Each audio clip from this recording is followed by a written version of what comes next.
정치평론가 이강윤의 오늘. 안녕하십니까, 이강윤입니다.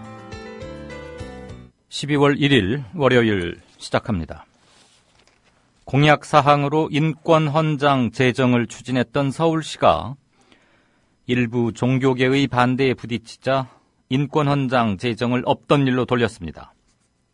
이 업무를 담당해온 서울시 혁신기획관은 인권헌장은 자연스럽게 폐기될 것이라고 밝혔습니다. 이런 인식 수준으로 인권헌장을 추진했다는 것에 실망과 경악을 금할 수 없습니다. 자연스레 폐기될 것이라고요? 자연스레라는 게 뭐죠? 사회현상에 자연스레라는 것이 가당키나 합니까? 더구나 폐기될 것이라니요. 서울시가 폐기할 거면서 그 주체를 빼고 저절로 소멸될 것처럼 말하는 것도 무책임합니다. 인권헌장이 유효기간이 다 된 신용카드 정도라는 얘기입니까? 사회적 논란이 계속되는 한 인권헌장을 공표할 수 없다는 서울시 입장은 합의를 내세우면서 그 결과는 시민들에게 떠넘기는 무책임, 무원칙 행정의 대표입니다. 이럴 거면 왜 시민위원회를 구성해서 세금 써가며 반년 가까이 운영해왔습니까? 인권헌장 제정 책임을 시민과 시민위원회에 떠넘기는 것은 비겁합니다. 반대하는 종교계 설득에 나서거나 소수의 비합리적 반대 앞에서는 흔들리지 않는 모습을 보여야 합니다. 인권헌장은 양복 깃에 꽃 달고 읽어내려가는 기념식의 치사가 아닙니다. 기성관념과 질서의 억압을 뚫고 꾸준히 영토를 확장해온 인권신장의 역사부터 다시 공부하시기 바랍니다. 잠시 후 시작합니다. 땀방울이 뻘뻘 나는 사우나 생각나시는 분들 많으시죠? 간편하게 집안에 설치할 수 있는 원적외선 사우나 땀방울! 지금도 조선일보를 구독하는 아버지와 국민TV 조합원 아들이 함께 만들고 세계 12개국에 수출하는 원적외선 사우나 땀방울! 2인용 사우나를 반신욕기보다 싼 가격 165만원에 판매합니다. 와우. 헤어드라이기보다 적은 전기 사용으로 전기료 걱정까지 싸! 이제 땀만 빼지 마시고 건강을 업하세요. 홈페이지는 www.kirc.co.kr. 문의 전화는 010-7713-2433 010-7713-2433. 국민TV 조합원 유림아빠님이 직접 설치해드립니다. 이웃나라 일본 연금제도는 어때? 2012년 기준으로 일본은 모든 국민에게 기초연금 77만 원을 지급하고 노동자에게는 별도로 후생연금 208만 원을 주고 공무원들에게는 공무원연금 282만 원을 지급한대. 그럼 국민들에게는 기초연금 77만 원에 208만 원을 더해서 285만 원을 주는 거네. 그렇지. 일본은 공적연금만으로 노후생활 70%를 책임져 주는데 우리나라는 사적연금과 국민연금 모두 합해서 노후생활 보장률이 30%밖에 안 돼. 그래? 우리나라와 일본 차이가 많이 나네? 국민 여러분, OECD 국가 중 공적연금 수준이 가장 낮은 나라가 일본입니다. 공무원연금을 낮출 게 아니라 국민연금을 공무원연금 수준으로 높여야 합니다. 공적연금 강화, 국민 여러분과 함께 만들어가겠습니다. 전국 공무원 노동조합. 네, 주말들 잘 쉬셨습니까? 120년 만에 맞는 동학 가보년. 120년 전에 가보 농민전쟁이 있었던 그 가보년이 다시 돌아왔죠. 그 가보년이 이제 양력으로는 한 달만 남게 됐습니다. 본격적인 겨울의 시작인 12월 첫날 서울을 비롯한 전국 대부분의 지역에 눈이 내렸고 날씨는 매섭게 춥습니다. 이럴수록 우리 주변 좀 돌아보고 마음 부산해지지 않도록 차분히 잘 관리를 하시리라고 믿습니다. 건강들 물론 잘 다스리시고요. 오늘은 정윤회 씨 이른바 국정농단 문건 유출 관련해서 오늘 대통령이 청와대 회의에서 발언이 있고 했는데요. 그 관련해서 서영교 새정치민주연합 의원 먼저 연결해서 진짜 인터뷰를 가장 먼저 첫 순서로 하겠고요. 그 다음 뉴스 브리핑 이런 식으로 이어가겠습니다. 조금 평소와 순서가 바뀌었다는 점 말씀드립니다. 서 의원 일정 때문에 그런 것이니까 양해해 주시리라고 믿습니다. 네, 새정치민주연합의 서영교 의원 연결돼 있습니까? 예, 안녕하세요. 서영교입니다. 네, 안녕하세요. 예. 날씨가 많이 추워졌습니다. 전화 상태 괜찮으시죠? 네. 네. 제가 지역에 네네. 주민들 송년회 가느라고요. 용서해 주십시오. 별 말씀으로. 그럼 이강윤의 네. 오늘 청취자분들하고 한 20분 가까이 네. 가장 핫한 이슈이기도 한데 이 말씀 나누시고 네. 지역분들과 송년회는 홀가분하게 잘 치르시길 바랍니다. 네. 박 대통령 모범 택시 운전자분들이니까요. 이해해 주십시오. 네네. 박근혜 대통령이 오늘 청와대 수석비서관 회의에서 네. 이른바 정윤회 씨 국정 개입 의혹이 담긴 문서가 유출된 것을 두고 국기문란 행위다 이러면서 엄정한 수사 이런 걸 촉구했는데요. 그 내용에 대해서는 별 언급이 없이 말이죠. 예. 새정치민주연합은 국기문란이라고 하면서 검찰에 수사 가이드라인을 제기한 것 아니냐. 이것은 사건의 본질을 호도한 것이다 하면서 강하게 비판했죠. 네. 이거 어떻게 평가하거나 어떤 견해를 갖고 계십니까? 대통령이 오늘 말씀하신 거요. 네네. 우선 국기문란은 청와대 대통령 잘 모시고 네. 국민을 위해서 일 잘하라고 국민이 월급 높은 거 주면서 권력까지 준 청와대 공식 라인이 그렇죠. 엉뚱하게 누군지도 잘 모르는 사람에게 일주일에 2번씩 가서 보고를 했다. 네. 그래서 청와대에 있는 이야기들을 밖으로 유출했다. 이게 국기문란 아닙니까? 네. 그리고 두 번째는 그 사람이 그 대한민국의 여러 가지 인사 부분에서 개입했다. 이게 진짜 국기문란이고요.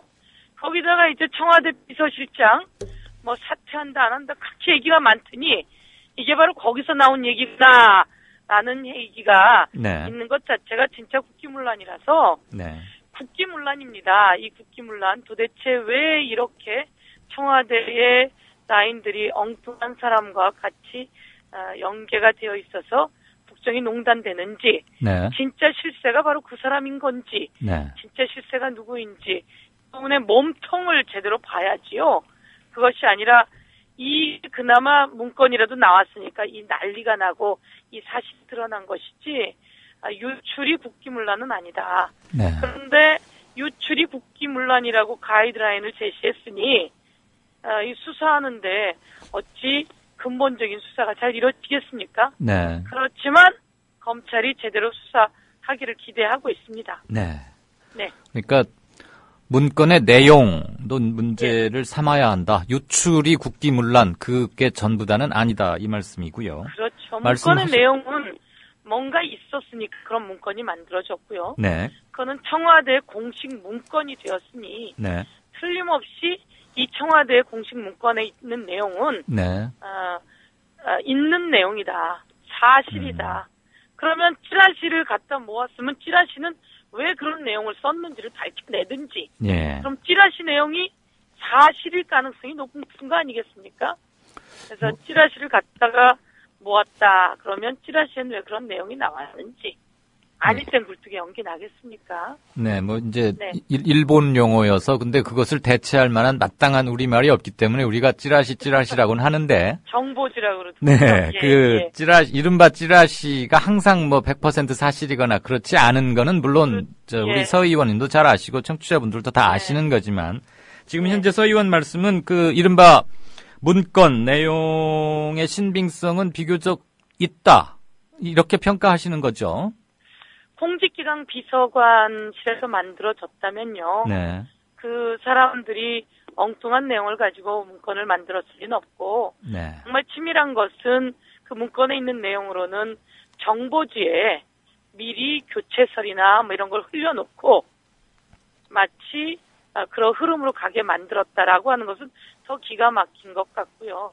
저는 정보지에 나온 내용들이 사실이 아니면 그것이 사실이 아니기를 제대로 밝혀내든지 저는 이 내용은 시작도 청와대였고 그리고 문건을 만든 것도 청와대였고 그리고 문건이 유출된 것도 청와대였고, 그리고서는 다른 다리를 짚고 있다 이렇게 생각하고 있습니다. 네, 그러니까 정리하자면 유출 경위뿐만이 아니고 문건에서 언급된 내용, 예, 이런 것도 함께 똑같은 비중으로 똑같이 확인이 되어야 하고 그 문건 더 먼저입니다. 네네. 예.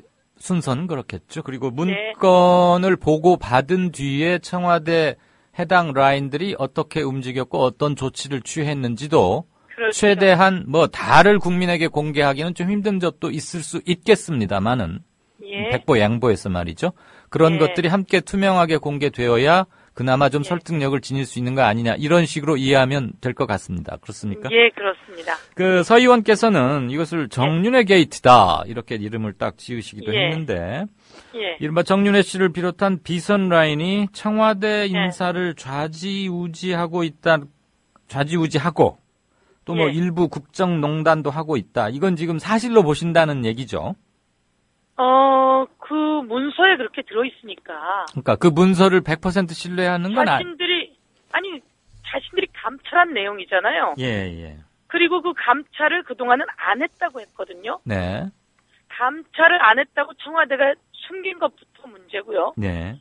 만약에 그 감찰이 사실이 아니었다. 그럼 그때 이야기를 하면 되는데. 네. 감찰한 적 없다고 하더니 네. 실제로는 감찰했고 네. 감찰한 내용에 이렇게 있으면 그것을 제가 사실이다 아니다라고 이야기할 것이 아니라 예. 그것을 안 믿을 사람이 어디 있게 있습니까?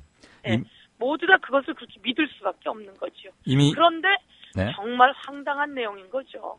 예, 너무 황당해서 아마 사람들이 선뜻 믿지 못하는 점도 있는 것 같아요. 시중의 정서를 좀 들어보니까. 그게 바로 권력 부중궁궐에서 일어나는 내용이거든요. 네. 저희가 왕조실록이나 이런 걸 보면 황당한 암투가 벌어지잖아요. 네. 그런데 그것은 사실이었다는 거죠. 네. 예. 이거는 박지원 의원의 발언이니까 박지원 예. 의원께 질문해야 할 것이긴 하지만 예. 통화가 됐으니까 같은 당이시고 예. 서 의원께도 한번 참고로 질문 드리죠. 박지원 의원은 이거 아직 10분의 1도 나오지 않았다. 이런 얘기를 했는데 서 의원도 그 박 의원의 발언에 대한 서 의원의 견해나 생각은 어떠십니까? 저는 그런 얘기가 계속 돌고 있더라고요. 네. 그리고 그 언론사에도 그런 내용이 있고 다른 데도 그렇고 앞으로 더 많은 것들이 충분히 나올 만한 내용이 있다라는 것 같고요. 네. 저는 이런 문건이 사실 나오게 되는 것도 일정한 그 권력 싸움 속에서 한쪽이 내보낸 거 아닐까 이런 생각하거든요. 권력 싸움. 권력 싸움이 있어. 아니 이런 문건을 어떻게 또 내보내는 게 쉽겠습니까? 그렇죠. 그러면 제가 하나. 예. 한쪽 비선의 실세가 있다면, 네. 그리고 또 청와대 문고리 실세가 있다면, 또 이들과 또 다른 실세가 네. 이것을 내보낸 건 아닐까. 그러니까 이것은 우리 보고 왜 없는데 자꾸 있다고 해요 이럴 게 아니라 자기네들끼리 네. 이제 부딪히다가 예. 그것이 국민에게 드러난 것이다.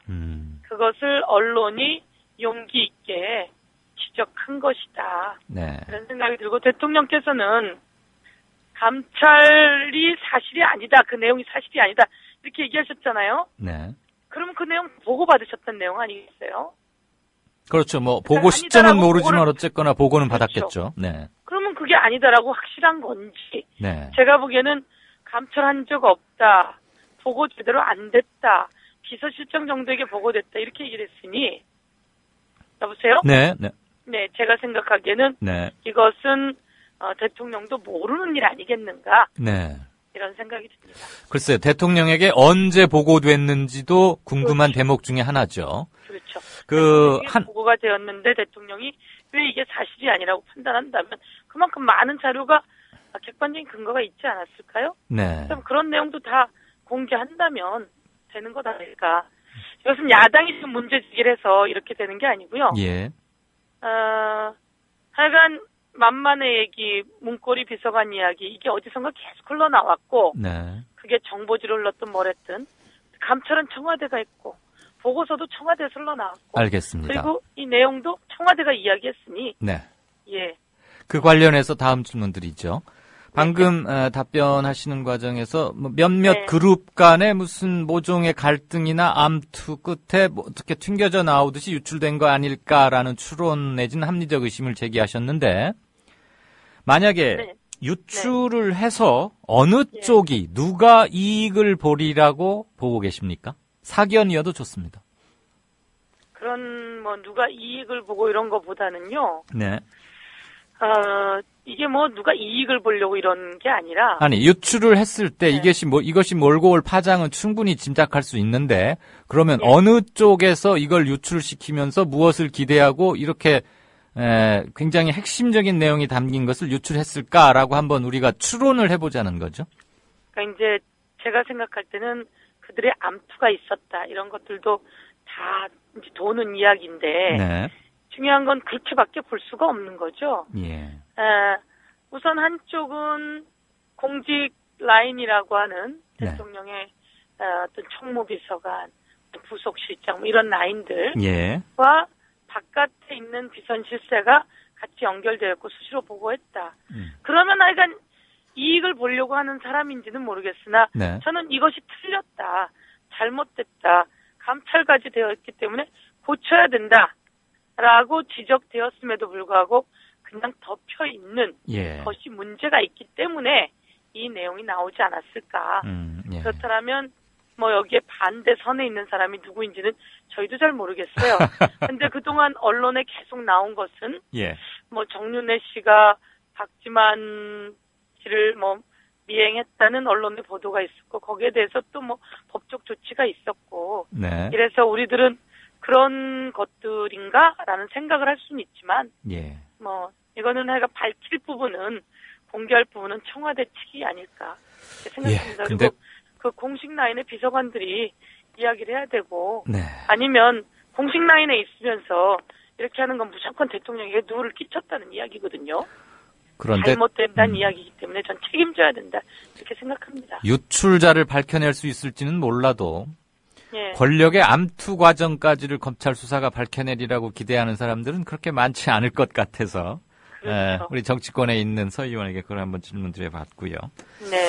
암투라고 하면 흔히들 이게 가져올 파장이 어떤 것을 추가로 불러오고 그게 어떤 결과로 귀착되느냐 이것까지를 생각하고 언론에다가 유출을 또는 제공을 하는 것이기 때문에 그럴 가능성이 높기 때문에 한번 생각을 해봤습니다. 우리 서 의원께서는 청와대 춘추관장도 맡은 적이 있으시죠? 네네. 지금 이렇게 돌아가는 걸 보면 사실 우리도 이 정보의 실체에 아직은 접근을 하기가 힘든 상황인데 나온 보도들만 이렇게 좀 간추려서 정리를 해보면 정윤회 씨 측과 이른바 문건 작성자인 박모 경정 이 둘 중에 하나는 지금 거짓말을 하는 것처럼 보이고 있잖아요.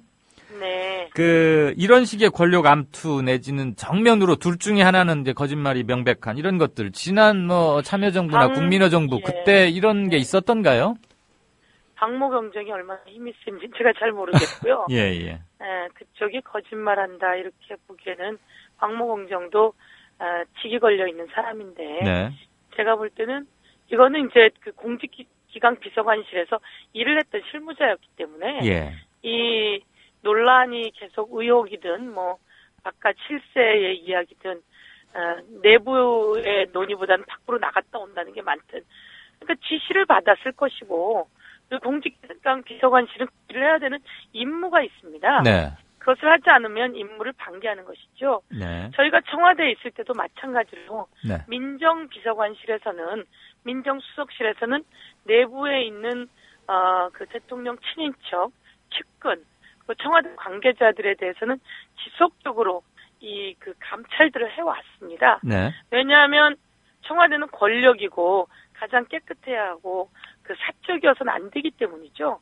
공직기강 비서관실이 그 일을 하는 건 너무나 당연한 자기의 임무이고요. 그래서 나온 결과가 그렇게 감찰 보고에서 나온 결과일 것이고요. 이것이 잘못되었더라면 그렇게 감찰했냐 안 했냐라는 이야기가 떠돌 때 오히려 감찰했더니 이런 것은 아니었다. 오히려 클리어하게 정리를 했다면 저는 이런 상황까지는 오지 않았을 거다.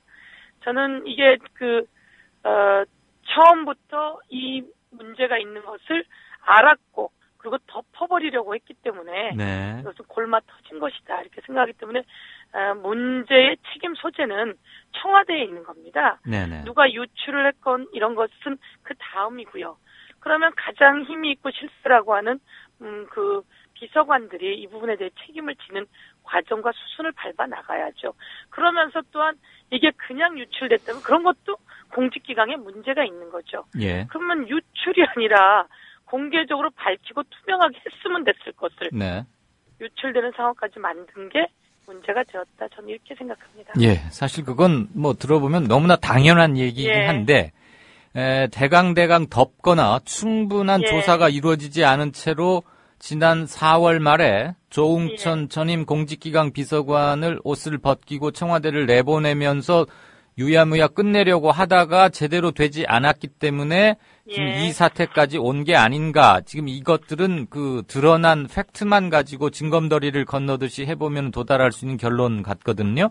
그렇죠. 네, 지금 서 의원 말씀으로는 일단 물론 이제 그 문건의 내용이 맞는지를 먼저 확인을 해야 하는데 과연 검찰 수사가 그쪽으로 치중할 수 있을지, 더군다나 오늘 대통령의 청와대 회의 발언을 보자면 유출을 국기문란 행위라고 규정을 해버렸기 때문에 그 앞부분에 대한 수사를 당 차원에서 어떻게 촉구하거나 뭐 그럴 계획 또는 대안 같은 걸 갖고 계십니까? 이른바 문건의 내용의 신빙성은 사실 여부를 확인해야 하는 거 아니겠습니까? 해야죠. 네. 사실 여부를 확인해야 하고 대통령의 가장 핵심 인물들이 자꾸 오르내려서는 안 되거든요. 네. 그런데 이렇게 감찰 보고서까지 다 나왔다면 이것이 훨씬 더 불안한 상황이라서 우선 도대체 우리가 뭘 할 수가 있지? 이렇게 고민이 됐습니다. 예. 야당이 이게 호재구나 이럴 것이 아니고요. 네. 이거는 뭐 저희는 가만히 있어도 뭐 전 국민의 관심사고 언론이 훨씬 더 지금 많이 이야기하고 있거든요. 저희는 사실은 예산 전국이라 예산을 이야기하고 있는데 예. 모든 언론이 그거보다 이게 중요해서요. 이쪽으로 더 많이 나가고 있습니다. 계속 이렇게 얘기할 정도입니다. 네. 그래서 이제 그 호미로 막을 가래로 막을 상황 가지 말고 오히려 청와대가 이것을 깨끗하게 투명하게 정리해내는 것이 필요하다라는 생각이고요. 근데 잠깐만요. 답변 도중에 죄송합니다만. 예. 청와대가 깨끗하고 투명하게 하기를 바란다는 것은 어떻게 보면 너무 순진한 촉구에 불과하다 이거죠. 지금 그러니까 그 말씀이 틀리다는 뜻은 아니에요. 지극히 맞고 온당하고 당위론적으로 맞는데 그런 당위론적인 촉구가 공허하게 들릴 수도 있지 않을까 싶어서. 네, 한 가지는 이제 대통령이 제대로 보셔야 된다는 말을 하고 싶은 거고요. 네. 내부에서 정리해야 합니다. 네. 근데 이거 밖에서 검찰에 이제 고발은 청와대가 했단 말이에요. 예, 그렇죠. 검찰이 제대로 수사 어디 하기 쉽겠습니까? 왜냐하면 대한민국의 제일 센 사람들을 놓고 수사를 어떻게 하겠습니까? 더군다나 이거는 하다 보면은 대통령과 직결될 수도 있는데. 그럼요. 네. 그래서 저는 이 문제를 풀어낼 사람은 청와대다라는 말을 하는 거고요. 스스로. 검찰도 그럼 이 기회에 검찰이 정치적 중립, 오히려 청와대를 올바로 세우려면 제대로 수사해야 된다라고 이야기를 하지만 어느 국민이 그렇게 하기 쉽겠다라고 생각하는 사람 없습니다. 네. 그래서 이거 유출자의 문제였어요. 뭐 잘못된 거요라고 정리하지 않을까 이런 게 두 번째 걱정이라서 그 다음은 검찰 수사를 다시 한번 깨끗한 수사를 촉구하고요. 네. 그리고 이제 이 정치권이 할 수 있는 일은 무엇일까? 네. 우선 운영위 차원에서 불러서 얘기를 듣는 거죠. 예. 그리고 자료를 내놓으라고 얘기해야 되는 거죠. 네. 그 자료 가지고 오시오.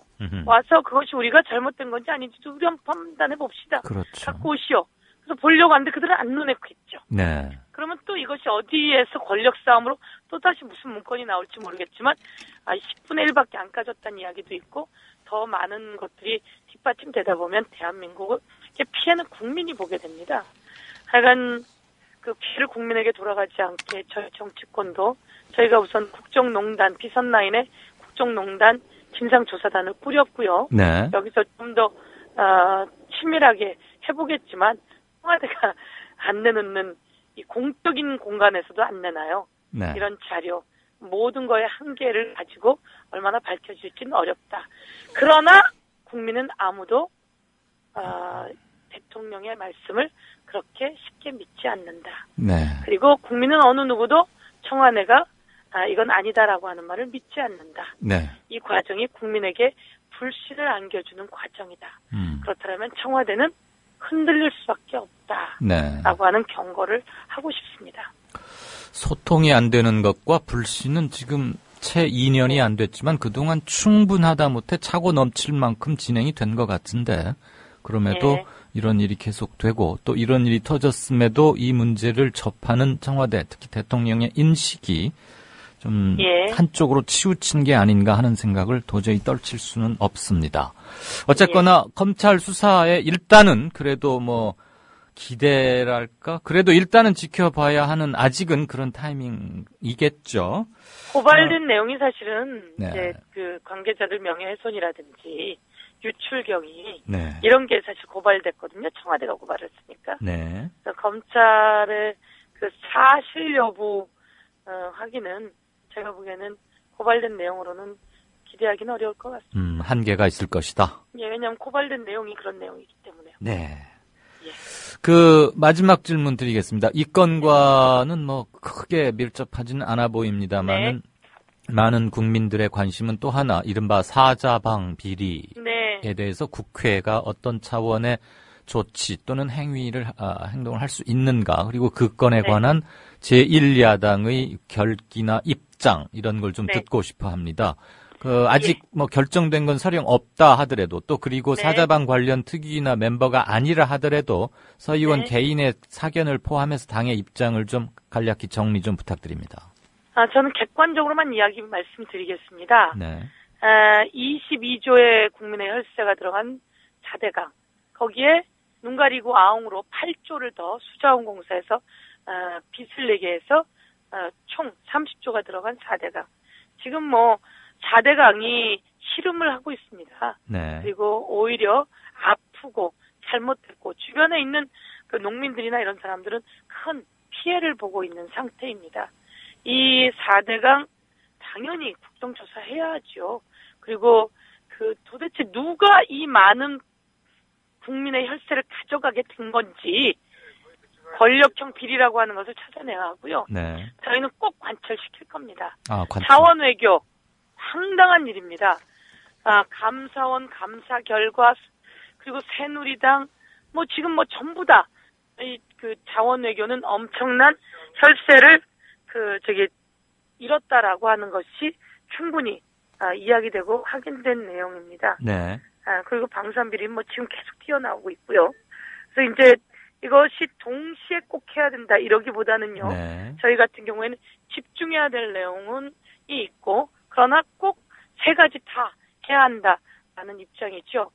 우선 이것은 우리의 결기도 있지만 국민이 황당한 일 여기에 대해서 그 국정조사해야 된다고 저희가 한참 전에 여론조사했을 때도 75%나 국정조사해야 한다고 이야기하고 있습니다. 네. 저희가 계속적으로 주장하고 더 많은 비리를 계속 공개하고 제보는 계속 들어오고 있고요. 네. 이러는 과정 속에서 새누리당이 사실 비호하고 있거든요. 네. 아니라고 하지 않겠다고 하기 싫다고. 그런데 이것은 여론이 밀릴 때 당도 내놓을 수밖에 없을 것이다. 예. 저희의 결기는 단단하죠. 네. 그리고 이것 하라고 국회의원 시켜줬고 이것 하라고 야당 만들어준 거 아니겠습니까? 그렇죠. 예. 그래서 국정조사 관철시키겠다 이 말씀이시죠? 그럼요, 그렇게 해야죠. 예. 네. 거기에 국민의 힘이 보태져야 소수인 야당이 관철시킬 수 있습니다. 저희는 소수인 야당이기 때문에 한계가 많습니다. 야당은 그래서, 항상 소수여 왔습니다. 예. 그래서 국민의 힘이 보태진다면 저희 정의롭게 당연하게 국정조사 추진하고 그래서 다시는 이런 일이 일어나지 않도록 하고 이것으로 이득 본 권력 세력들이 있다면 그들 책임지게 해야 하고 처벌해야 하고 다시 그 국민이 손해본 것들 다 몰수해야 한다. 이런 입장입니다. 네, 구상권이 가능하다면 정말 제발 가능하게 만들어야죠. 예. 회수를 해서 빈 곳간 다시 채워 넣어야지 서민들 피눈물 나는 세금으로 다시 그것을 메울 수 없는 일이겠죠. 네, 사자방에 대한 그 당 차원의 관철 의지 이런 것 다시 한번 전달된 것 같습니다. 앞으로 많은 국민들이 관심 있게 그리고 눈을 부릅뜨고 지켜볼 것이라는 것은 물론 아실 거고 정윤의 문건 역시도 검찰이 어떻게 수사해 나가는지 야당도 계속 관심을 갖고 잘 대처를 하시리라고 믿겠습니다. 오늘 주민들과 지역 구민들, 유권자분들과 모임이 있으시다는데 그 와중에도 시간 쪼개서 인터뷰 감사드립니다. 고맙습니다. 나란 일도 하고 주민도 잘 모시고. 네, 오늘 날이 많이 추워졌으니까 그분들 좀 따뜻하게 대접해 드리시죠. 네, 고맙습니다. 감사합니다. 네.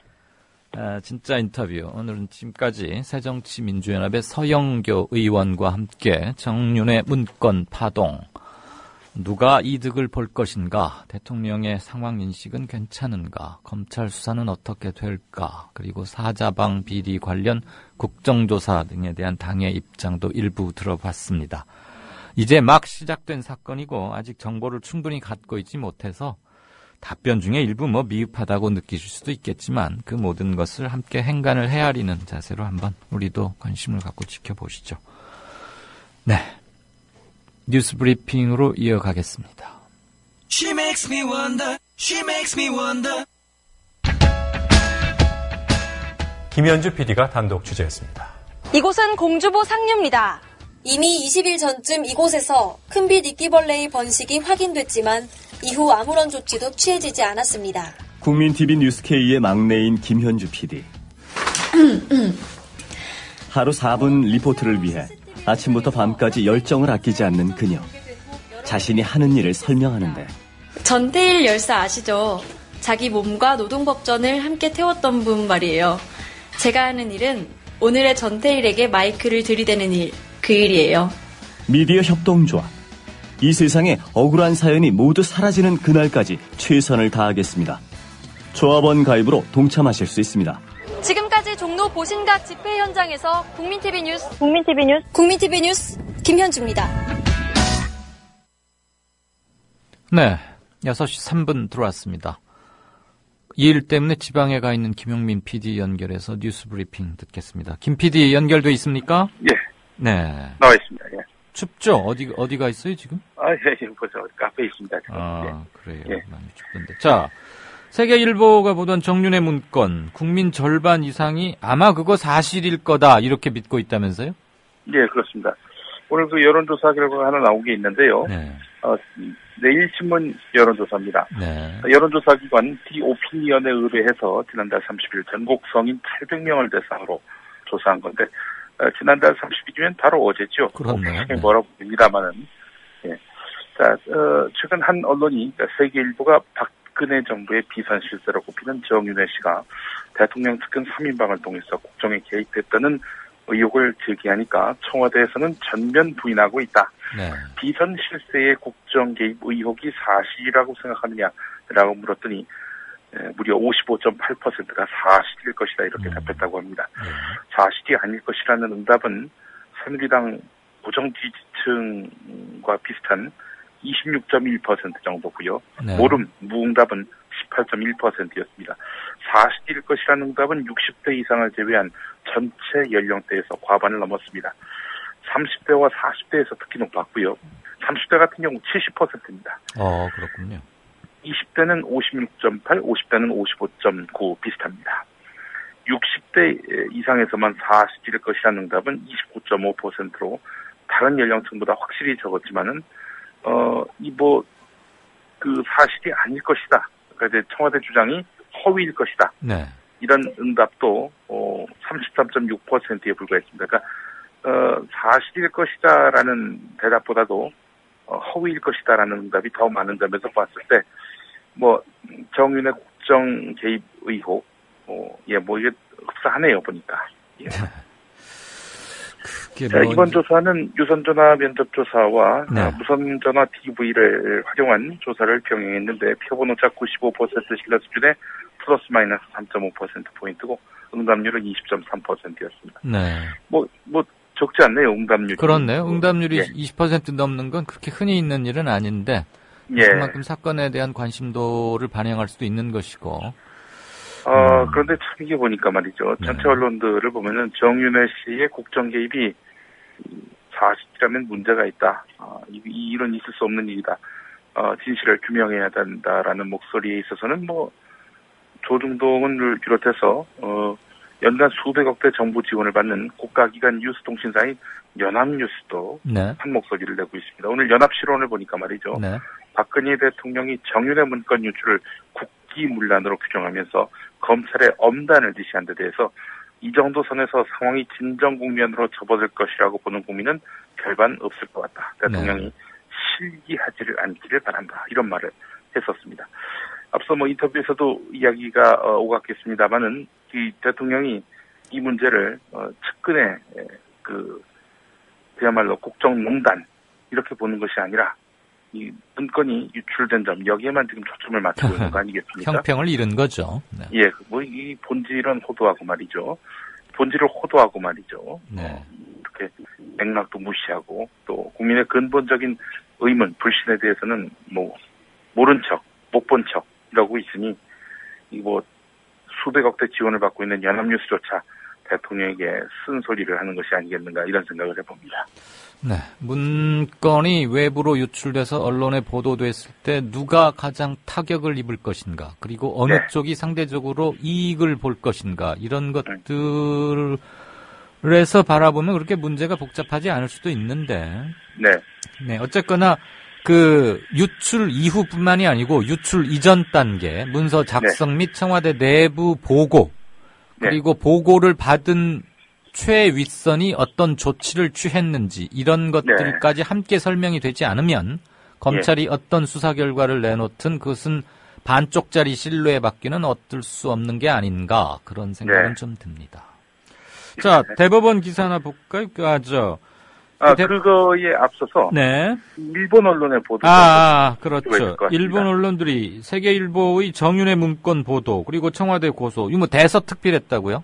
예, 그렇습니다. 뭐 그 글들을 보면은 보도 내용을 보게 되면은 그 도소하는 듯한 그 뉘앙스가 아주 역력합니다.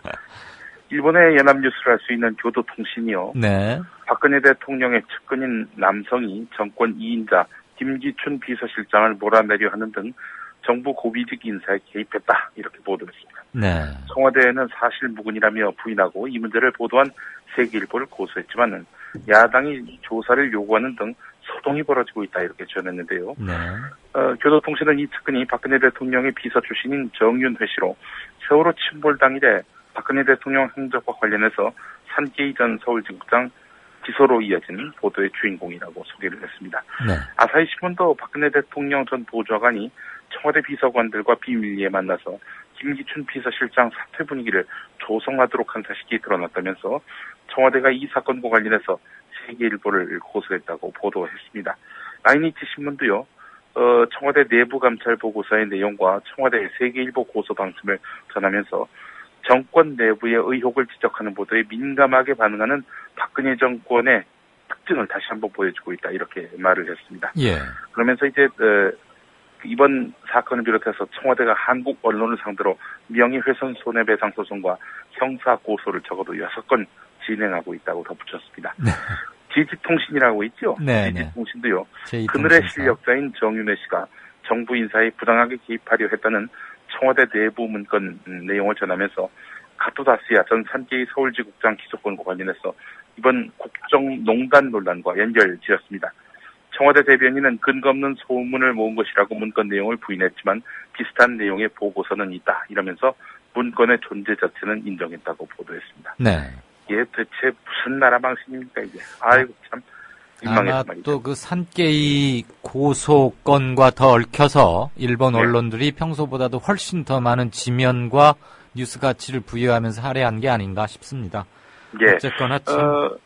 그런데 이런 상황에서 국정농단에 대해서 일본 언론도 포인트를 짚고 있는 상황에서 이 사건의 본질이 청와대 문건의 외부 유출이다, 이렇게 주장을 하고 있단 말이죠. 청와대와 새누리당이.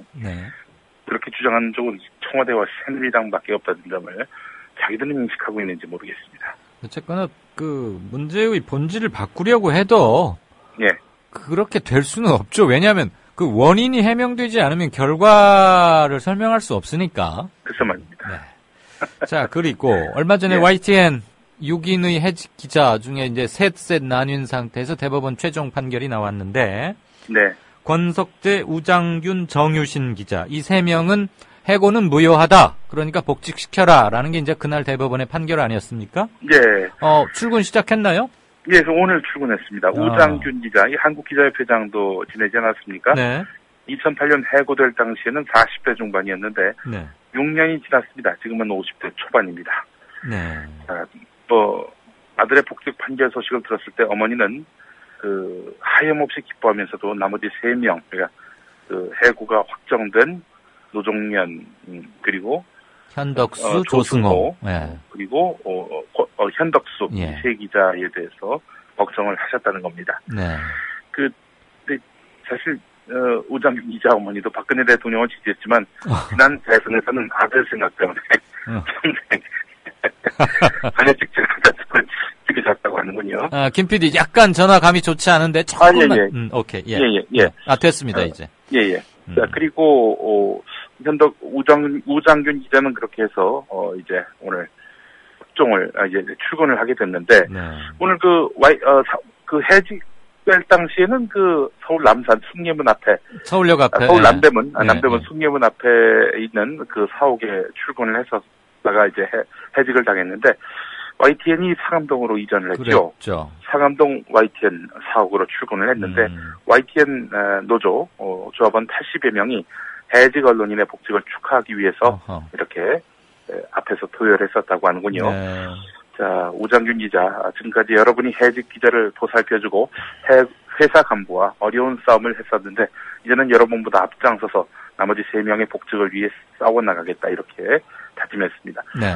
대법원으로부터 복직 판결을 받지 못했지만은 조승호 기자, 현덕수 기자도 오늘 이들의 출근을 축하하기 위해서 첫 출근 행사에 참여했다고 합니다. 노종면 저희 국민TV 방송 제작국장은 뉴스K 편집회의 때문에 참석하지 못했습니다. 예. 뭐 이제 이 3인 일단 예. 복직은 했으니까 제 걸맞는 자리에 걸맞는 직위에서 걸맞는 네. 일을 할 수 있도록 그렇게 또 되어야 하겠죠. 이번에 복직하게 된 축하받아야 할 권석재, 정유신 기자 이 두 분은 또 지금 뉴스타파에서 활동을 했거든요. 네. 그러다가 또 이제 YTN으로 출근하게 되셨단 말이죠. 참 이게 어떻게 뉴스타파로서는 참 좋은 분들을 보내게 돼서 정말 이래저래 좀 씁쓸하지 않을까 싶은데 예. 사실 국민TV의 우리 노종면 국장께서도 복직을 하셨다면은 제일 좋았을 텐데 하지만 또 이렇게 안 되셔서 저희들이 참 표정 관리하고 있습니다. 참 안 좋은 일이긴 한데 또 우리 노종면 앵커하고 같이 일을 계속할 수 있다는 점에선 또 저희들로서는 표정을 지어야 할지 그렇습니다. 예. 네. 마지막 짧게 경제 소식 하나 보고 마감 정리하죠. 예. 물가 오름폭을 반영한 실질 임금 상승률이 6개 분기 연속으로 굉장히 긴 거네요. 6개 분기면 6개 분기 연속으로 떨어졌다고요? 예, 그렇습니다. 올 3분기 실질 임금이 0.1%도 채 못 올라서 곧 마이너스 인상률을 눈앞에 뒀다는 겁니다. 취업자 수가 매달 40만에서 50만씩 늘어나는데 소비가 살아나지 않고 있는 이런 모순인 거죠. 예. 자, 이 문제는 뭐냐면 말이죠. 이 임시직의 경우는 이미 마이너스로 돌아섰다는 겁니다. 네. 3분기 임시직 명목 임금은 1년 전보다 1.5% 하락해서 2010년 1분기 이후 4년 6개월 만에 마이너스 상승세를 보였습니다. 자, 이렇게 실질 임금 이렇게 떨어지고 있는 양상인데 이런 와중에 경기 회복을 위해서 부동산 각종 규제 푸는 이런 형태로 과연 경기가 살아나겠습니까? 실질적으로 내수 침체 악화 주 요인이 바로 가계소득 실질적인 증가가 담보되지 않고 있다는 그런 점 아니겠습니까? 근데 그런 것들은 외면하고 실질 임금 상승률은 0%고 임시직은 아예 마이너스인 이런 상황 간과하고 무슨 놈의 경기 회복을 도모한다는 겁니까? 이해할 수가 없습니다. 6분기 연속 하락이어서 실질적으로 마이너스라는 것은 이거는 보통 뉴스가 아닙니다. 최저임금 인상, 근로자의 생활 수준을 높이는 방향으로 초점을 바꿔야 할 시기가 왔다는 이야기는 저뿐만 아니라 국책연구원 관계자도 하고 있는 이야기입니다. 네. 급여의 실질적 상승, 그것도 대폭 상승이 있어야지 버텨나갈 수 있다는 거고, 한계점에 이미 도달해 있는 차상위 계층이나 극서민층들로서는 오늘 겨울보다 훨씬 더, 오늘 날씨보다 훨씬 더 추운 겨울이 예고돼 있다는 얘기인데 6개 분기 연속 하락이었군요. 이거 왜 그동안 일면에 안 나왔는지 좀 답답할 정도입니다. 네, 어쨌거나 오늘 뉴스 브리핑 잘 들었습니다. 고맙습니다. 예, 감사합니다. 지금까지 김영민 PD의 석간 뉴스 브리핑이었습니다.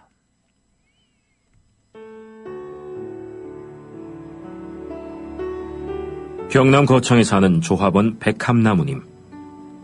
남편의 유언으로 온 가족이 미디어 협동조합원이 됐습니다. 라디오 비평 들으실 때마다 아이고 속이 시원하다 이렇게 하시더라고요. 본인이 먼저 하시고요, 가입을. 예, 그 뜻을 이제 알았기 때문에 손자, 손녀 6명까지 그렇게 이제 다 가입을 하게 됐지. 작고한 부부는 왜 국민TV 조합원 가입, 이것이 이 시대에 꼭 필요한 언론운동이라고 확신했을까요? 가슴 아픈 가족사가 있었습니다. 저는 민족일보 조용수 그분 그때부터 관심을 많이 가지시고 저 동아투이 그때 남편이 광고도 내고 또 한겨레 주주도 되시고 저희 시어른 되시는 분이 보도연맹에 억울한 죽음을 당하셨습니다.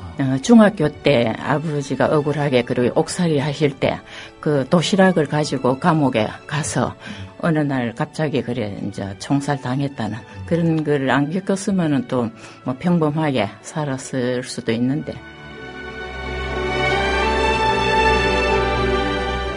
여러분도 공정언론 건설에 함께하지 않으시겠습니까? 국민.tv 미디어 협동조합 홈페이지에 들어오셔서 조합원으로 가입해주세요. 전화 서울 3144-7737, 3144-0933으로도 하실 수 있습니다. 이강윤의 오늘, 이제는 정가 산책으로 함께합니다. 정치권 동향, 생생하게 풀어드릴 분은요. 네, 양정대 기자, 안녕하세요. 안녕하세요.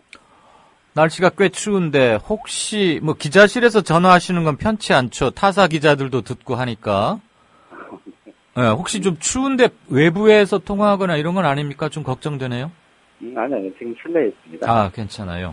네네네. 지금 예산안도 사실은 이제 여야가 완전히 파행을 한 건 아니고 합의는 봤다고 하지만 어쨌거나 시한은 조금은 어기는 건데 그거보다는 정윤의 문건 파동이 더 커서 뉴스야 항상 새로운 걸 쫓아갈 수밖에 없는 속성이니까 오늘 대통령이 유출은 국기문란이다 이랬고 내용에 대해서는 이런 방구 언급도 없었는데 어떻게 우리 양 기자나 기자들은 보고 계세요? 대통령의 입장 있을 거냐 없을 거냐 부분과 관련해서 의견이 갈렸습니다. 네. 그동안 이제 민감한 현안들에 대해서 대통령이 구체적인 입장을 표명하지 않고 그냥 뭉개고 넘어가는 경우들이 꽤 있었잖아요. 네. 그래서 이번 같은 경우는 어떨 것 같으냐에 대해서 잠깐만요, 우리 양 기자. 네네. 방향을 조금 타는 것 같긴 한데. 여보세요? 네, 통화감이 좀 좋지를 않아서 목소리를 좀 크게 하셔도 좋고 아니면 조금 움직여보는 건 어때요? 지금은 어떠신가요? 아까보단 좀 나아요. 네. 네네네. 오케이, 네, 지금 하시죠. 네, 그 의견을 표명할 거냐 안 할 거냐 이것들 의견들이 좀 갈렸는데 네. 이제 결국 입장을 표명을 했고 근데 이제 이 표명한 입장만 놓고 보면 예. 사실 예상을 크게 빗나가지는 않았던 것 같아요. 예. 그러니까 오히려 방점은 이 유출 자체가 국기문란이다, 네. 국기문란 행위다, 이렇게 이제 규정을 한 거고 네. 내용과 관련해서는 이 비선 읽지도 않은 거 가지고 읽는 것처럼 쓰는 게 문제다라는 취지로 얘기를 하지 않았습니까? 네네.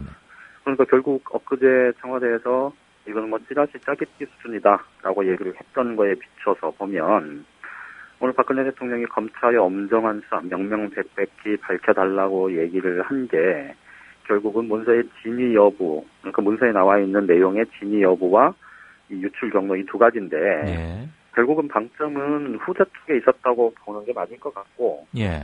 이렇게 보면 사실 이 찌라시에 대해서 진위 여부를 판단한다는 거는 찌라시하고 규정을 청와대가 했기 때문에 사실상 보기에 따라서는 박근혜 대통령이 이미 네. 검찰사의 가이드라인을 제시했다.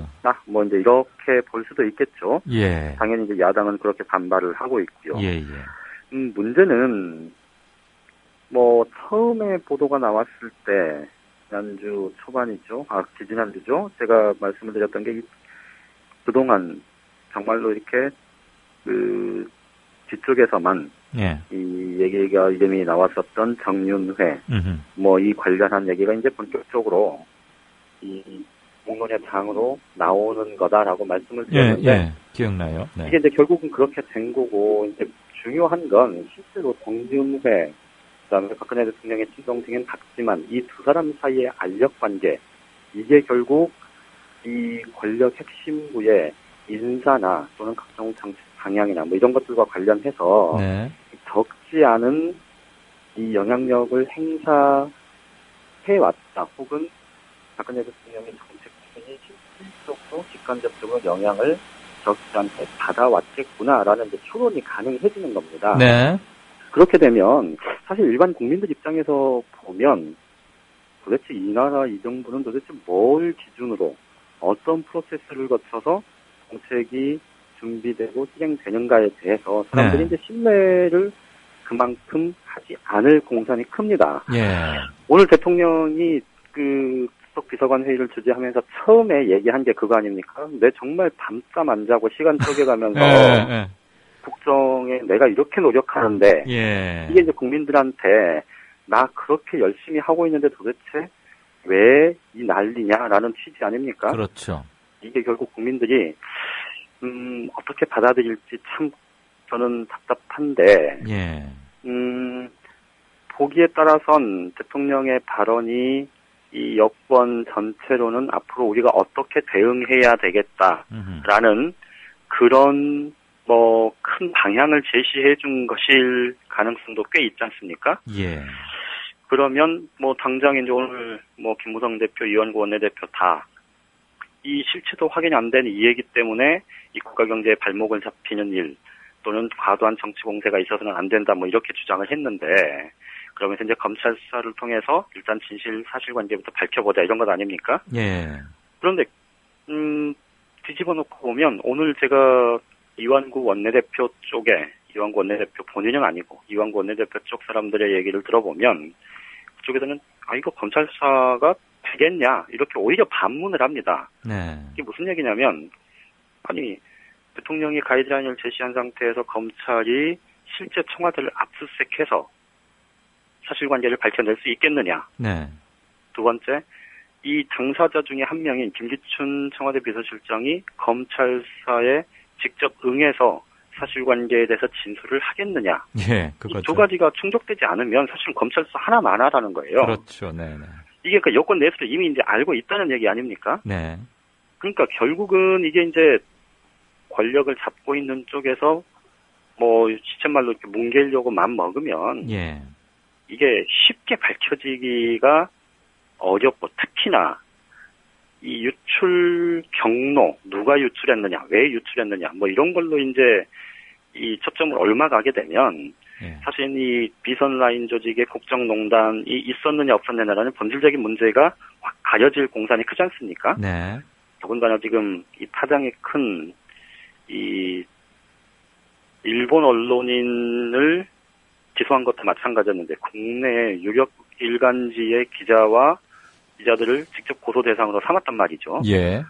요 과정도 사실 매끄럽게 진행되기가 참 어려울 것 같고 차제에 좀 한 가지 덧붙여서 말씀을 드리면 대선 과정 그리고 대선 이후 이 NLL 대화록 파문이 굉장히 컸을 때 박근혜 대통령이 구체적으로 입장을 밝힌 적이 거의 없었습니다. 아하, 네네네. 그리고 여권에서는 핵심적으로 이 대화록 유출 경로 이 문제에 대해서 검찰도 이쪽에 수사를 집중했고 그런데 실제로는 이게 유출이 어떤 경로로 왜 이 부분에 대해서는 검찰이 결국은 실체적 진실에 전혀 다가가지 못했고 그런데 그때 박근혜 대통령 주변이나 여권의 핵심 인사들은 이 대화록이 유출된 게 핵심이 아니고 대화록에 노무현 당시 대통령이 이 NLL을 포기했느냐 말았느냐. 그렇게 말했느냐. 이게 본질 아니냐. 네, 그렇죠. 그렇죠. 이게 네. 본질이다. 이렇게 주장을 하지 않았습니까? 네네. 그런데 지금은 정반대의 주장을 하고 있는 겁니다. 그러니까 이 문건의 실체적 진실, 그 안에 담긴 내용의 실체적 진실보다는 도대체 어떤 놈이 감히 청와대 문건을 유출해. 여기에 포커싱을 하는 거고. 예. 그런데, 뭐, 청취자분들께서도 다들 짐작을 하시겠지만, 예. 이 청와대 공직기강 비서관실에서 작성한 감찰 문건 하나, 이거하고, 네. 이 남북 정상이 만나서 얘기한 대화록, 이 두 가지의 유출 문제만 놓고 보면, 이게 과연 이 동등하게 비교가 될 만한 사안이겠습니까? 네. 전혀 다르죠. 그러니까 이 여권 인사들이 뭐 편의에 따라서 네. 이쪽에 혹은 저쪽에 뭐 자기들 마음대로 방점을 찍고 있는데, 그런데 중요한 건 처음에도 말씀드렸듯이 이 문제가 이 정윤회라는 그동안의 배열이 쌓였기 때문에 더군다나 사람들의 이 관심 혹은 이렇게 정치적인 촉각 이런 것들의 대상이 됐었던 이 정윤회라는 인물 자체가 지금 이제 공론의 장으로 나온 거기 때문에 예. 이 문제는 아마 여권에서 문건을 유출한 경로, 유출자 뭐 이런 것들에 포커스를 맞춰서 무게를 몰막아서 뭐 좀 실체적 진실을 흐리려고 해도 네. 그게 아마 쉽게 그렇게 가지는 않을 거다. 저는 그렇게 생각합니다. 청와대 희망사항대로 되지는 않을 것이다. 왜냐하면 네네. 사안의 내용, 유출 이전과 유출 이후 두 가지로 뼈대를 간추린다고 했을 때 유출 이전의 문건 작성 경위와 내용 및 청와대가 그것을 보고받고 어떤 조치를 했는지가 해결되지 않으면 검찰이 무엇을 내놔도 신뢰를 얻기 어렵다. 이 말씀이신 그렇죠. 거죠. 네. 예. 그 하나 짧게 한번 물어볼까요? 네네. 이 문서를 누군가에게 세계일보에 최종적으로 줬어요. 네. 그것도 두 번에 걸쳐서 준 것 같아요. 4월쯤에 한 번 줬고, 그리고 11월 중순 이후에 한 번 줬겠죠. 왜냐하면 4월 달에 한 목에 다 줬는데 세계일보가 그때는 정윤회 건에 비해서는 형편없이 아주 뭐 청와대 몇몇 행정관의 비위 정도 그것을 하나 단독 기사라고 쓰고 7개월 20일쯤 있다가 정윤회 건을 쓰지는 않았을 것 같아요. 만약에 처음에 함께 제보를 받았다면. 그렇죠. 그럴 공산이 크죠. 그렇죠. 만약에 그랬다면 그건 세계일보의 뉴스 판단이나 이거에 문제가 있다고도 보여지는 거죠. 그렇다면 누군가가 두 번에 걸쳐서 세계일보에 이 건을 줬는데, 그리고 그 건은 모두 다 박모 경정이 작성한 그 한 통의 파일에 다 들어있는 것들이고, 그렇겠죠. 이게 네. 공개돼서 보도되면 누구에게 가장 타격이 갈 것이라고 보시고 또 누가 가장 이익을 볼 거라고 보십니까? 너무 갑작스러운 질문이었죠. 글쎄요, 뭐 저는 일단 그 전제에서 네. 사실은 그 세계일보가 어떤 경로로 뭐 몇 차례에 걸쳐서 받았는지는 뭐 확인할 그렇죠. 수 없는 상황이긴 한데. 모르죠, 누구도. 그런데 이제 말씀하신 대로 4월달에 이미 보도하는 과정에서 정윤회 관련 문건이 있었을 가능성도 저는 뭐 배제할 수는 없다고 보는데, 네. 다만 이제 그 문건의 내용 이런 것들을 뭐 이렇게 좀 영향력이나 당시 상황 뭐 이런 것들을 고려해서 이제 뭐 늦게 뭐 터뜨렸을 수도 있겠죠. 다만 경우의 수로는 예, 충분히 예. 가능하죠. 예. 그렇죠. 근데 이제 아까 말씀하셨던 도대체 이제 어느 쪽이 가장 뭐 이득을 볼 거냐. 네.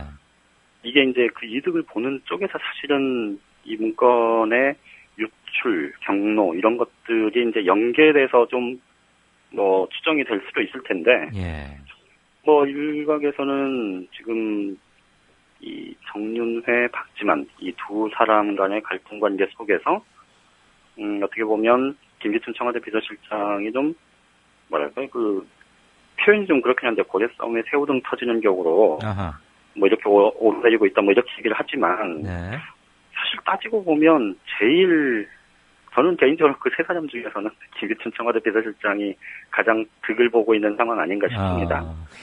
그래요. 그러니까 이게 쟤네들은 그 힘센 누구 하나 데리고 얘를 이쪽으로 혹은 저쪽으로 해놓고 하지만 뭐 어쨌든 김기춘이라는 사람은 그만큼 이 양쪽에서 모두 대상이 될 정도로 담대하게 하고 있다. 뭐 이런 거를 상징적으로 보여주는 것 아닌가 싶기도 그렇네요. 하고. 충분히 그런 해석도 당연히 들으니까 이해가 갑니다. 그나저나 검찰 수사에서 유출자와 유출 경위는 설령 밝혀낼 수 있는다 치더라도 그것의 정치적 의미나 파장은 뭐 검찰 수사 대상도 아닐 뿐더러 그것은 그 앞에 내용에 대한 수사가 이루어지지 않으면 뒷받침이 안 될 거기 때문에 그래서 한번 같이 질문하면서 들어봤어요. 그나저나 뭐 뉴스가 하도 뭐가 이렇게 덮이니까 이거 뭔가를 덮으려고 나온 거 아니야? 막 이런 이제 사람들이 하도 막 속도 상하고 하도 이게 그 뭐죠? 몇 번의 수 읽기가 그게 한국 정치에서 하도 많다 보니까 그런 여론도 일부 있더라고요. 그건 그렇고. 여보세요? 예. 예산안 처리 이후의 전국. 이번 문건 파동으로 어차피 좀 경우의 수도 많아지고 좀 복잡해지는 거 아닙니까? 이러다가 사자방 비리 국정조사 잘 될 수 있을 것으로 보세요? 김무성 새누리당 대표, 굉장히 좀 전략적으로 이렇게 사고를 하거나 정치행위를 하는 사람은 아닌 것 같다는 게 중평이긴 한데, 오늘 김무성 대표가 그 얘기를 했습니다. 기자들이 질문을 했는데, 공무원연금 개혁, 이게 이제 사실 여권 입장에서는 그렇지 않아도 이거에 전력을 다해야 되는데 이 문건 파문이 터지면서 사실은 좀 힘을 이렇게 쏟아붓기가 좀 굉장히 좀 어려운 상황이 됐는데 그 때문에 이제 기자들이 이 사자방 곡조하고 공무원연금 개혁 이게 결국 딜하는 거냐 라고 이제 물어봤는데 이 김무성 대표의 대답이 이랬습니다. 정치라는 게 원래 딜하는 거 아니냐. 이렇게 얘기를 했고, 그래서 이제 보도들이, 이 공무원연금 개혁 처리하는 거 하고, 사자방 곡조, 여당이 수용하는 거, 이게 결국 빅딜 가능성을 김무성이 열어놨다. 이런 보도들이 나왔는데요. 그런데 김무성 대표 주변 사람들 얘기를 들어보면, 그거를 검토를 심각하게 하고 있는 것 같지는 않습니다, 아직은. 그런데 어쨌든 이제 김무성 대표가 공당의, 특히 집권여당의 대표가 그렇게 뱉어놨으니, 그게 이제 하나의 지렛대가 될 향후 논의 과정에서 지렛대가 될 수는 있어 보여요. 문제는 이 문건 파문과 관련해서 지금 문희상 새정치연합 비상대책위원장이 이 특별검사 혹은 국정조사 지금 이제 공세를 펼쳐놓은 상태 아닙니까? 이 문제를 어떻게 풀어가느냐에 따라서 이 공무원연금 개혁, 사자방 곡조, 이 문제도 자연스럽게 연동돼서 논의가 될 수밖에 없을 것 같습니다. 그렇죠. 원래 이제 12월 9일까지 이제 정기국회 끝나고, 이튿날부터 12월 25일 여러 번째 정점 법안들 논의하고, 사자방 곡조, 또 공무원연금 개혁, 이것도 논의 테이블에 올려서, 여야가 협상을 한다. 이게 이제 지난번 원내대표 간 합의 사항이었는데, 지금은 이제 요 문건 파문이 터지면서 새로운 이슈가 더 생겼는데 그 이슈가 단순히 하나 플러스 1이 되는 정도 수준을 이미 넘어서지 않습니까? 그렇죠. 네네. 그래서 지금 예산안 문제는 사실 여야 간에 큰 이견 없이 지금 심사기한 연장해서 하는 거는 내일 잘 될 것 같고. 정치적 합의한 거는 사실은 지금 남아있는 게 이제 각 지역구 예산들 증액 부분입니다. 쪽지 예산? 그러니까 엄밀히 따지면 그런 거예요. 그러니까 예년에 보면 평균 예산으로 얼마 가져가고 이런 거 있잖아요. 전체 예산이 지금 한 370조 정도 되면 그 중에서 이 기재부에서 예산을 처음에 따올 때 1조 원 정도는 의원들 몫으로 이렇게 쿵 하고 던져주는 예산이 있습니다. 특별히 항목 정하지 않고 요 범위 내에서 민원 처리해주자. 그렇죠. 그러면 사실 근데 그게 필요한 측면도 있죠. 지역구 의원들한테. 근데 이제 그 예산을 보통 보면 쪽지 넣어가지고 이명박 정부 때 같으면 이상득 의원이 뭉탱이로 가져가고 또 몇 사람 뭉탱이로 가져가면 나머지 몇천억 가지고 이제 그 의원들 전원이 달라들어서 이제 지역구 예산들 챙기는 그런 상황인데 지금 남은 절차는 딱 그거 하나고요. 다만 이제 예산 부수법안 처리 문제가 조금 걸림돌이긴 한데 어쨌든 그것도 애들을 여야가 수정안 만들어서 처리하면 예산안과 관련한 문제는 더 이상은 없는 것 같고요. 그럼 앞으로는 뭐가 문제가 되겠어요, 이제? 지금 이제 그래서 사실은 내일 오후부터 당장 논란이 될 게 말씀하셨던 이 사자반 국조 문제, 야당은 강력하게 주장을 해왔던 거고, 그다음에 이제 공무원연금 개혁 여기다가 더해서 인권 파문 이렇게 이제 얽혀 있는 건데, 이 문제를 지금 청와대가 가이드라인을 제시한 거에 대해서 여당이 이 문제를 어떻게 접근하느냐에 따라서 이 상황이 좀 아주 강대강 완전 이렇게 파행으로 갈 수도 있고, 아니면 조금 여야가 서로 주고받게 하면서 타협점을 찾아갈 수도 있고, 그거는 지금 여당 지도부에 달린, 그래서 오늘 내일 여당 지도부 내에서 좀 심각하게 앞으로 문제를 어떻게 풀지 좀 고민을 해야 되는 상황인 것 같습니다.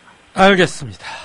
잘 들었습니다. 특히 누가 이득 보고 누가 손해 보고 누가 타격 입을 거냐 이런 부분은 많은 시사거리를 던져준 것 같은데, 저는 어쨌거나 이게 공개되면 최종적으로 최고의 타격을 보는 사람은 대통령이 아닐까 싶습니다. 거론된 내용하며 이런 농단이 만약에 그게 사실이라면 대통령의 리더십은 없는 거 아닙니까? 그래서 우리 대통령 메시지 좋아서 별로 타격받을 것 같아요. 근데 유출경위만 따지라고 하니 검찰에다가 딱 선 그어준 것 같기도 하고 말이죠. 네, 어쨌거나 계속 주시해야 할 숙제거리가 하나 더 늘었습니다. 좀 더 확실한 통화책을 우리 한번 강구해 보기로 하고요. 오늘 잘 들었습니다. 네, 지금까지 정가산책 한국일보 양정대 차장이었습니다. 여러분들께서 양정대 부장으로 자체 승진해 주셨던데, 특히 오늘 통화 감이 좋지 않았습니다. 안 그래도 제가 유선전화 확보를 약 3차례에 걸쳐서 말을 했는데, 기자들이 이렇게 기자실 옆에 굉장히 따닥따닥 붙어 있거든요. 각 언론사가. 그래서 이렇게 기자실 안에서 통화하기는 양 기자도 좀 편치 않을 거예요. 왜냐하면 자기가 하는 분석이나 이런 것을 남이 다 듣는다는 거 마땅치는 않잖아요. 그러다 보니까 휴대전화를 들고 밖으로 나가게 되는데, 국회 내에 어떤 유선전화가 있는 공간에 대한 확보를 다시 한번 주문을 했고, 또 다시 한번 하겠습니다. 오늘은 특히 감이 좋지 않아서 이런 사정이 있다는 것을 말씀드렸습니다. 어쨌거나 들으시느라고 고생 많으셨습니다.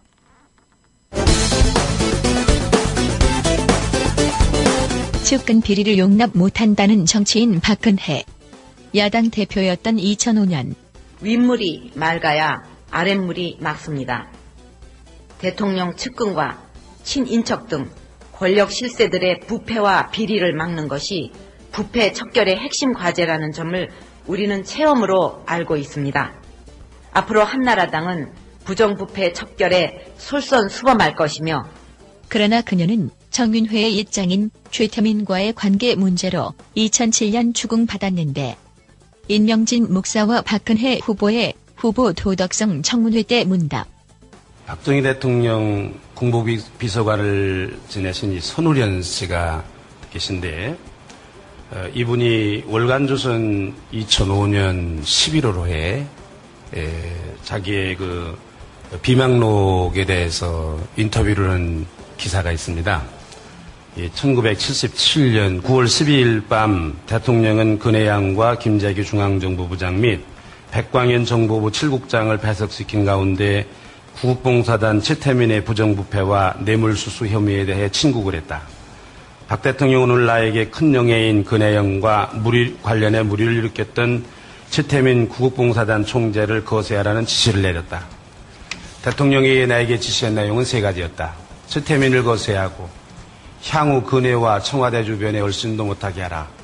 구국봉사단 관련 단체는 모두 해체하라 하였다고 적고 있다. 이것이 비망록 보도된 내용입니다. 적어도 공보비서관을 하셨던 분이 비망록에 그 얘기를 적을 정도가 되면 그것은 사실에 근거해서 적으셨을 텐데, 아니면 그때 당시에 주변 참모들이 다 이런 건의를 했다, 그런 기록이 있는데 이 주변 참모들의 보고 내용이 잘못됐고 박 대통령에게 음해성 보고를 했다고 그렇게 생각하시는지 좀 대답해 주시기 바랍니다. 우선 이제 거세를 하라 이런 표현을 쓰셨는데, 그것을 왜 대검도 있고 중정도 있고 다른 기관도 있는데 한 비서관한테 그런 지시를 하셨는가 하는 게 좀 이해가 안 되고요.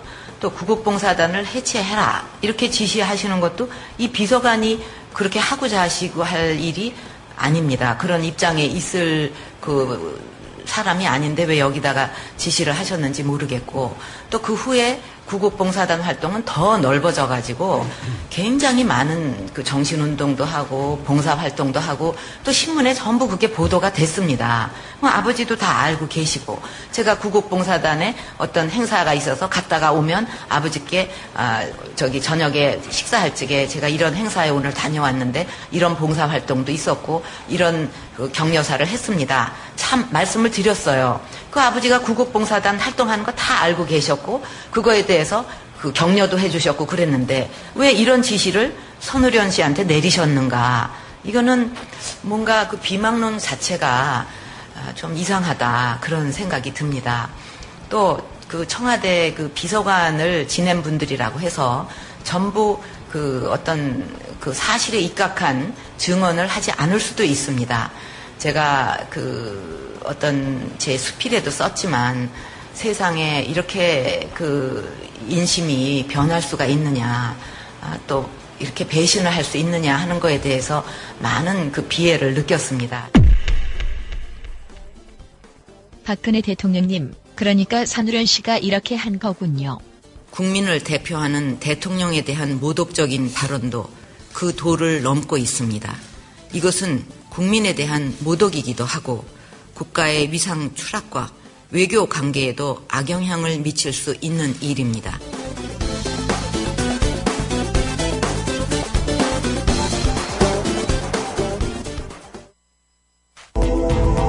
정치평론가 이강윤이 함께하는 국민라디오 이강윤의 오늘.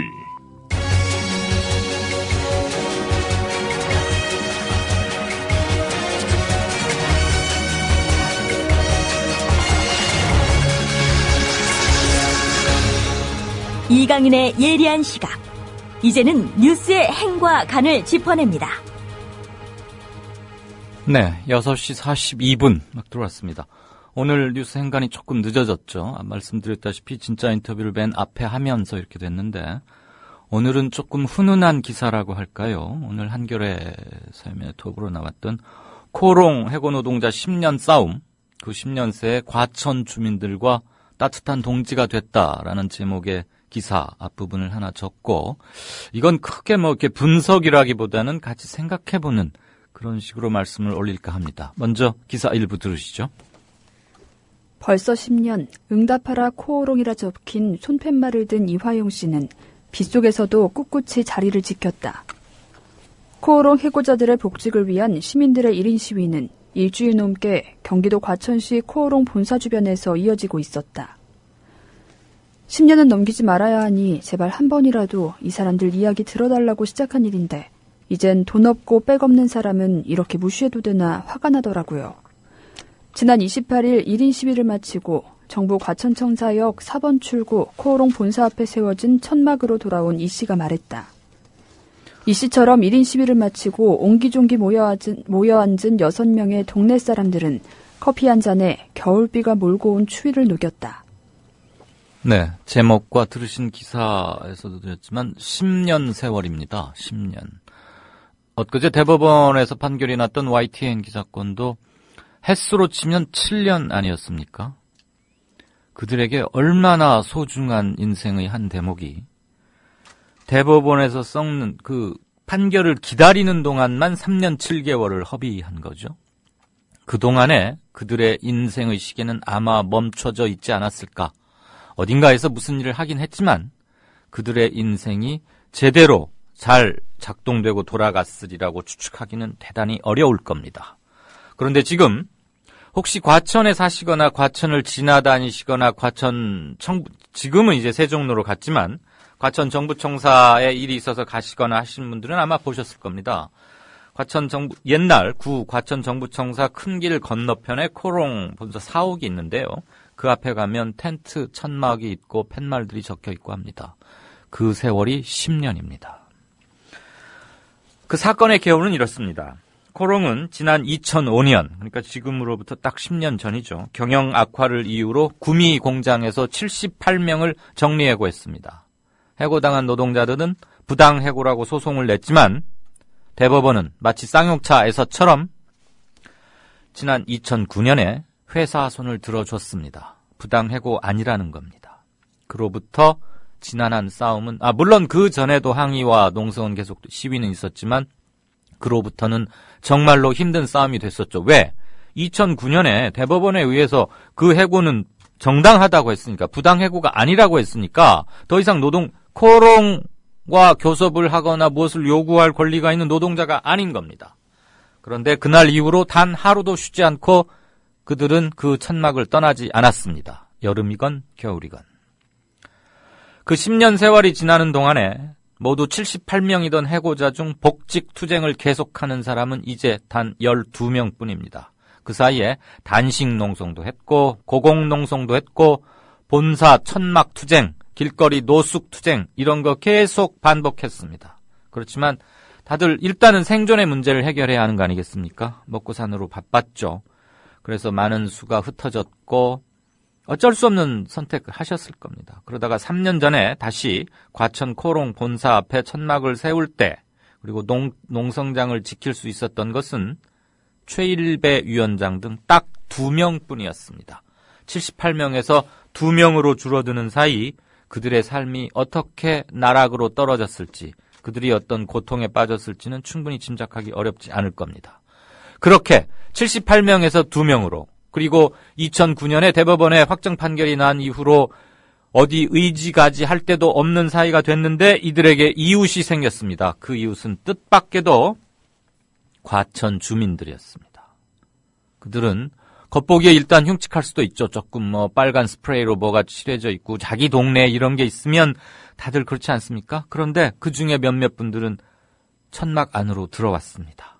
먹을 걸 가지고 끼니 때가 돼서 차마 그대로 돌아갈 수 없다 이런 놈도 있었고 마실 거나 음료수, 여름에는 차가운 물 하나, 생수 얼린 거, 그 시원한 물 한 컵 한 병 들고 오시는 분도 있었습니다. 그래서 가끔 밥도 같이 먹고 이러던 사람들이 이제는 그 노동자들과 주민들이 함께 코롱 본사 항의 방문, 서명운동, 그다음에 1인 시위, 전혀 관련 없는 사람들입니다. 그리고 코롱 본사가 거기 있다고 그래서 사실 과천 주민들에게 큰 세금을 내거나 그렇게 큰 고용 효과가 있는 거나 그런 것도 아닙니다. 거긴 그냥 사무 공간, 저도 거길 가봐서 아는데 10몇 층인가 사옥 하나 있는 거예요. 대형 빌딩 하나 있는 정도입니다. 그게 그렇게 과천 경제, 글쎄 과천시에다가 내는 세금은 좀 있을지 모르겠어요. 그렇지만 실질적으로 그것 때문에 영업 유발 효과가 있다거나 그런 건 그렇게 크진 않은데 그럼에도 불구하고 주민들은 외면하지 않았습니다. 그래서 1인 시위도 하고 서명운동 물론이고 후원, 1일 후원 주점 이런 거 하지 않습니까? 1일 주점 후원 이런 거. 그 다음에 바늘로 요즘도 이런 걸 하는 여자분들이 계시나 봐요. 기계 자수인지 손 자수인지까지는 제가 잘 모르겠는데 자수가 쉽지 않다면서요. 자수로 놓은 응원 펼침막 이런 걸 해가지고 이렇게 그러니까 막 거칠게 쓴 그 배너 펼침막이 아니고 이렇게 수를 놓은 그런 것들도 선물하고 그랬답니다. 또 이제 과천의 지역 특성도 좀 반영이 됐겠죠. 거기가 아무래도 신흥중산층이라 그럴까요? 좀 그런 분들 밀집 지역이기도 하고, 주민들 교육순 이런 거는 대충 들어 아시리라고 믿습니다. 어쨌거나 그 해고 노동자들로 봐서는 굉장히 뜻밖이었답니다. 그렇게 해서, 일테면 이런 사람 하나 얘기 듣죠? 어떤 책 읽기 모임에 나갔다가, 코롱 해고자 얘기를 듣고 천막을 찾게 된 어느 반찬 가게 사장이 계신답니다. 그분 조남은 성미선 씨라는 분인데, 지금 1년 넘게 일주일에 2번씩 도시락을 싸가지고 가서 이분들께 끼니를 전해드린답니다. 물론 천막 안에서 버너나 이런 걸로 해 드시기는 게 주이긴 하지만 자신이 반찬 가게를 하고 있다고는 해도 일주일에 2번. 요즘 학교도 급식 때문에 아이들 도시락 싸는 일도 없어졌지 않습니까? 그럼 가정주부 입장에서 제 새끼 먹일 거니까 좀 편하게 쌀 수 있는데 그것도 이제 급식이라 안 하니까 그런데 남 주려고 도시락 싸는 거 여자 입장에서는 쉽지 않을 것 같아요. 그런데 이분 일주일에 2번씩 한답니다. 이분 얘기가 이겁니다. 도시락 건네주고 집에 가면 나는 아이들하고 밥을 먹을 수 있지만 오랜 시간 아이 그리고 자기 가족들과 떨어져서 싸우는 이분들을 보니까 너무 마음이 아팠다. 그래서 그냥 도시락 싸가지고 간 겁니다. 이게 무슨 노동자 의식, 연대 의식, 의식화, 공동투쟁 이런 거 없었습니다. 그냥 사람의 도리인 거죠. 차마 그 앞을 지나가지 못한 거죠. 비단 이런 아름다운 얘기가 과천뿐이겠습니까? 또는 차마 지나갈 수 없음에도 눈 질끔껏 감고 못 본 척 지나가 버리는 곳은 무수히 얼마나 많겠습니까? 저만 해도, 그리고 이 방송을 들으시는 여러분들도 아마 어떤 이유에서건 힘들고 짠한 꼴을 보고도 어쩔 수 없이 그냥 지나쳐 버리는 분들 당연히 계실 겁니다. 그거 누가 탓하자는 거 아닙니다. 그럴 수밖에 없는 사정들이 다 있으셨겠지요. 다만 과천에 그 10만 명쯤 될지 그 과천 인구 상당히 많을 텐데 그들 중에 그냥 지나치지 않은 분들이 계셨다는 겁니다.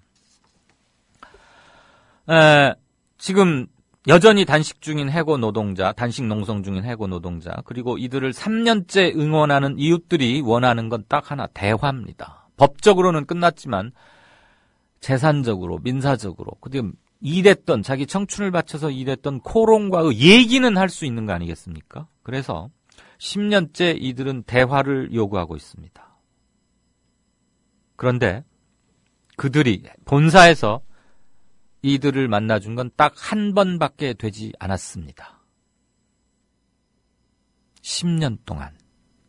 저는 여기서 무슨 자본의 운동법칙이라거나 자본의 비정한 이런 것을 또다시 말씀드리거나 들먹이고 싶지는 않습니다. 다만 과천의 몇몇 주민들은 내일이 코롱 단식투쟁 연대의 날이라고 하네요.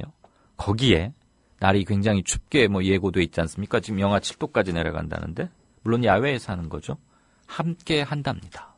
그리고 이 얘기를 듣고 찾아간 기자한테 이런 거 제발 쓰지 말아달라고, 부끄럽다고 한사코 말렸답니다. 아직 우리 주변에는 그런 분들이 계십니다. 그래서 코롱 78명 노동자가 2명으로 줄 때까지 버틸 수 있었던 것은 따뜻한 과천 사람들의 연대의식과 사랑, 그리고 무엇보다도 같이 사람이고 싶은 그것이었습니다. 오늘 갑자기 날씨가 크게 추워졌기 때문에 그런 것도 감안해서 오늘 다른 뉴스들도 많지만 이것을 골랐습니다. 뉴스 행간이었고요. 계속해서 오늘 청취자 게시판 보는 게 너무 늦었는데 지금부터 좀 몇 분간 보고 날씨 전해드리고 오늘 순서는 맺는 걸로 하겠습니다. 그 전에 약 30분 전에 속보가 하나 들어왔는데 사고여서 세월호 사고 나니까 아무래도 저도 챙기게 되네요. 사조산업 소속의 원양어선이 베링해에서 침몰했는데, 베링해니까 북극 근처 아니겠습니까? 한국에서 굉장히 멀긴 하지만 모두 잠깐만요.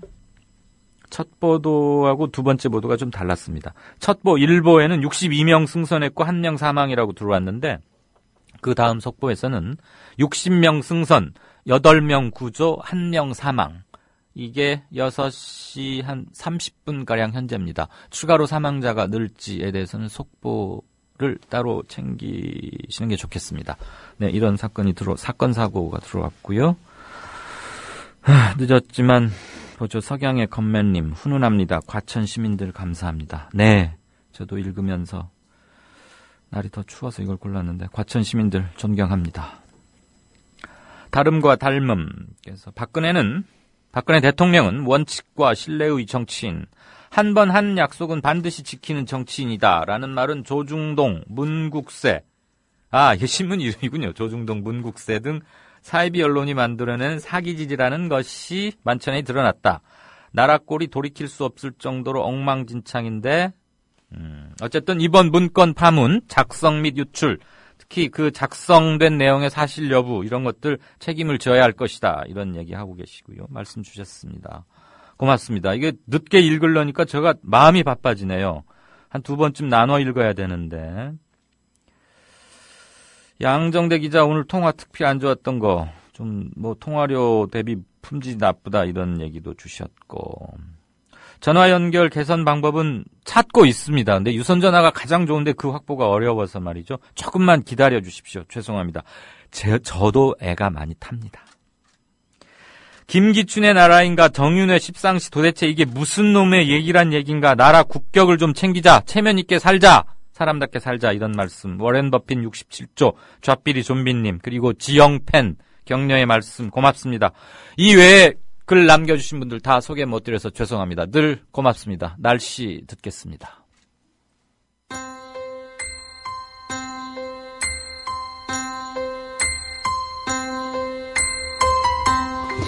하루 만에 기온이 급격하게 변했습니다. 아침에는 한방눈이 내리는가 하면 낮에는 쨍쨍하게 햇볕이 드러나기도 했는데요. 아직 일부 서울 곳곳에서는 눈발이 아주 가볍게 날리고 있고 바람도 계속 강하게 불면서 몸이 움츠러들 정도의 추위가 이어지고 있습니다. 아무래도 11월에는 워낙 포근했기 때문에 이 추위가 더 견디기 힘들 것 같은데요. 추위가 더 심하게 느껴지는 이유는 바로 바람 때문입니다. 한낮에 비해 바람의 강도가 약해지긴 했지만 아직까지 바람이 조금 거세게 불고 있는 편입니다. 현재 서울의 기온 영하 1도 가리키고 있지만 초속 7m가 넘는 강한 바람이 불어오면서 체감온도는 영하 7도를 가리키고 있습니다. 현재 천안과 아산 등 충남 일부 지역에는 대설주의보 내려져 있고요. 내륙 곳곳에는 강풍주의보가 이어지고 있습니다. 충남 서해안과 호남, 제주 산간에는 최고 10cm의 눈이 내릴 것으로 예상되고 기온이 점차 떨어지면서 눈이 얼어 도로도 미끄럽겠습니다. 또 바람이 강하게 부는 만큼 시설물 관리와 안전운전에 신경 쓰셔야겠습니다. 내일은 서울 아침 기온 영하 7도까지 내려가면서 오늘보다 더 매서운 추위 예상된다고 합니다. 내일부터 이번 주 내내 영하 추위 속에서 서해안에는 눈이 오락가락 길게 내리겠습니다. 비습 한파와 폭설 대비 잘해주셔야겠습니다. 날씨였습니다.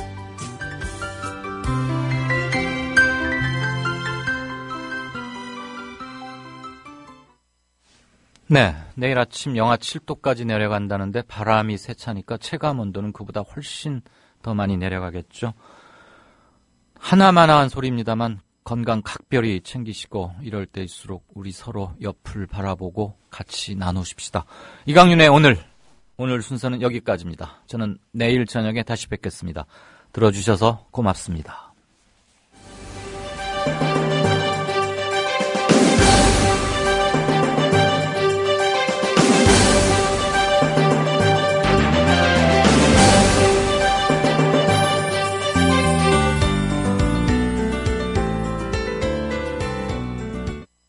야